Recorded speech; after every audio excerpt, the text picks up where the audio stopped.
Namaste and welcome to VD Decode YouTube channel. Have you ever been driving and a scooter suddenly swerves across your bumper?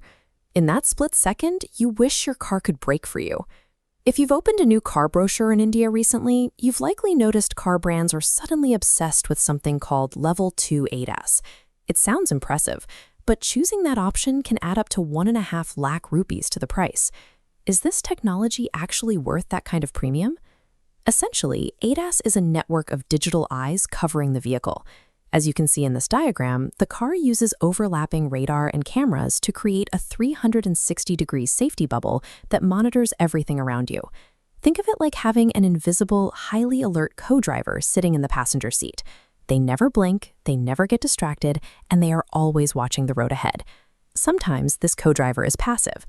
If you start drifting out of your lane without realizing it, the car will just beep or vibrate the wheel to warn you, leaving it up to you to steer back into place. But other times, that co-driver is active.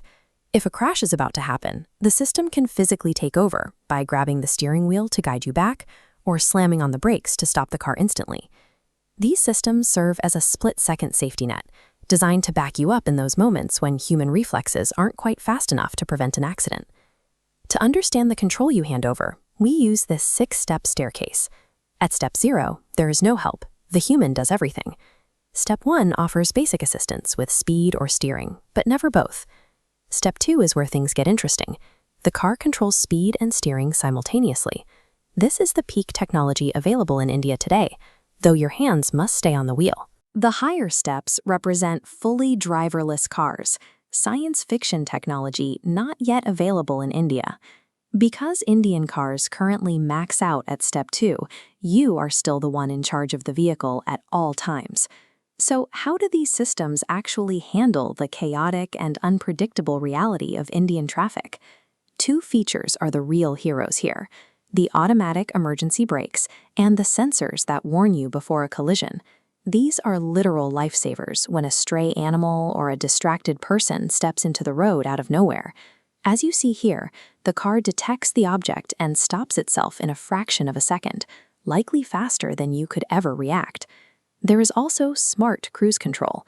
On long highway trips, the car automatically matches the speed of the vehicle in front of you, which takes a huge amount of stress off the driver.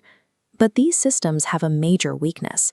They are designed for structured roads, which makes our unique traffic their kryptonite.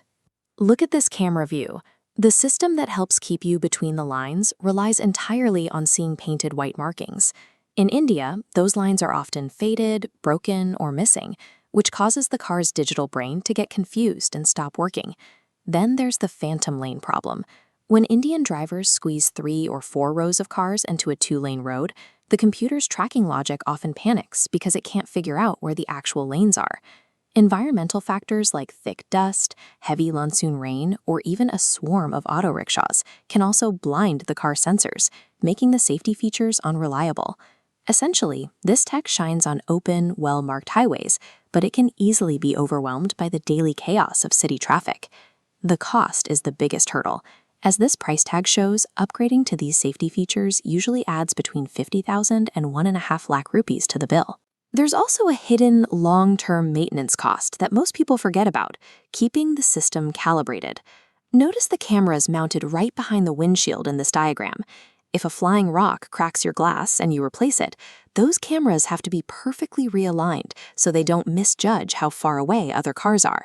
This isn't a simple repair.